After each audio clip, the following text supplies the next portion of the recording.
Hi everyone, my name is Andrea and I am here to tell you all about being a loan signing agent. First and foremost, please excuse my nervousness. I'm not used to being on camera.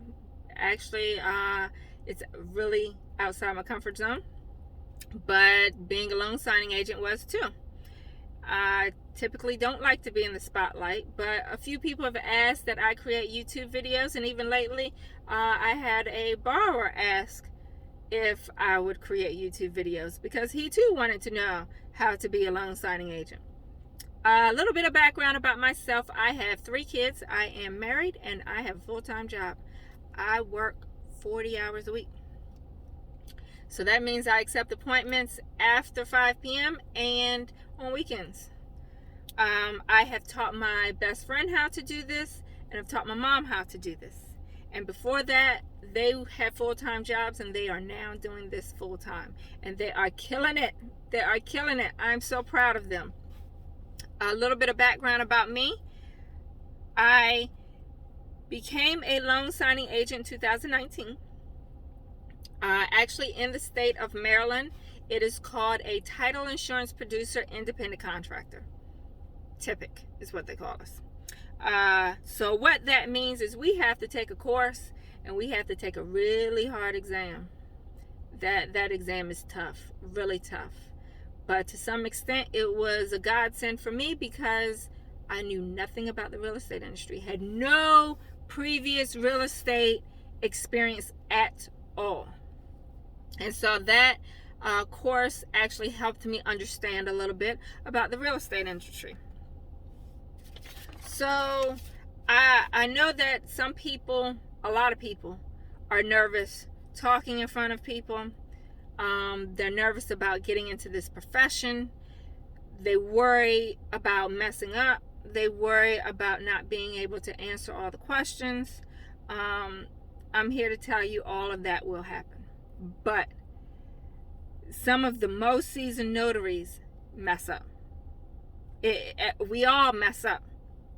As loan signing agents, we're not expected to know the intricate details of the loan. That's not what they expect from us.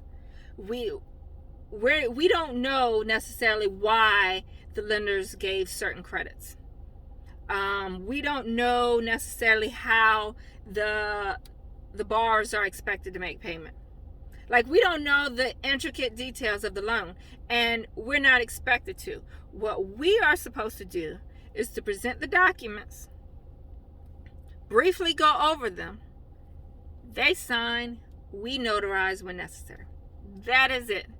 So some people have real high expectations within this profession, thinking it's one way, and it really isn't. And you're gonna mess up. You're gonna mess up, but it's fixable. It is absolutely fixable. Let me tell you about my first signing. So they called me and they said, hey, can you do a purchase closing? I'm like, sure, okay, fine. Purchase closing, in my mind, is the person who's purchasing the home and me. 3 people showed up to that closing. the buyer and the sellers. So I was absolutely surprised when 3 people showed up. And I know some people are like, well, did you look over the documents at all? I looked over those documents so many times. So many times, but I think my primary focus was the content of the documents and not who was expected to sign. I was so nervous. I got no sleep the night before. I was super nervous. Walked in, hand shaking, stomach upset. Like, I was very nervous. Very nervous. But as we got started, an hour and a half later, documents were signed and moved on our merry little way. Thought everything was fine. 2 days later, I get a call saying that I missed the Alta statement. I felt absolutely horrible. I felt like this profession was not for me. I felt like giving up, like I'm just a failure. Like I just felt terrible. But the guy on the other end of the phone was like, oh, it's fine. It's okay. I'll send you a new Alta statement and I'll send you a shipping label and you just contact them and have them sign. Okay. So I contact them. I have them sign. They're super happy to see me. They're not a bit more upset that I had to see them again. They showed me around their house. They introduced me to their dogs. Like, they were super, super sweet. And I'm thinking they were going to be really upset because I messed up. And then they went on to tell me that they were going on a cruise the following day. So I'm really glad I got a hold of them then, because I don't know what would have happened had I had to wait 14 days for them to get back off their cruise. So I say all of that to say, you're going to mess up. Some of the most seasoned notaries mess up. It's easy to be sitting at the table and be so enthralled in a conversation that you forget to stamp. But those types of things are going to happen, and it's okay. Don't beat yourself up. You're gonna get through it, and you're gonna move on to the next signing. I imagine I was not the first person to mess up, and I can bet you I'm not the last person to mess up. That even though I felt terrible, I did not let that stop me. I kept going. And then the pandemic hit, and I have been running ever since. Like, it has been super busy. Phone ringing off the hook.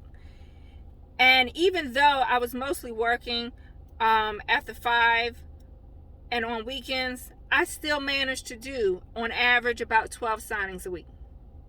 Yep. So for those who think your schedule might not fit this either, you're wrong. You just take appointments that fit your schedule. That is it. And there are people that are working all throughout the day, and they can only do something like this, like refinance their home and things of that nature in the evenings. And there are some that do that kind of stuff in the mornings because they work evenings. So you can find signings out there. You can find closings out there that fit your schedule. You can't. I feel like no one could be as nervous as I was my very first one. And you probably can, but I really feel like no one can be as nervous as I was. But that was a stumbling block, that nervousness. That to me was a stumbling block, and I wanted to continue in this profession, but I didn't want to continue to be nervous about it.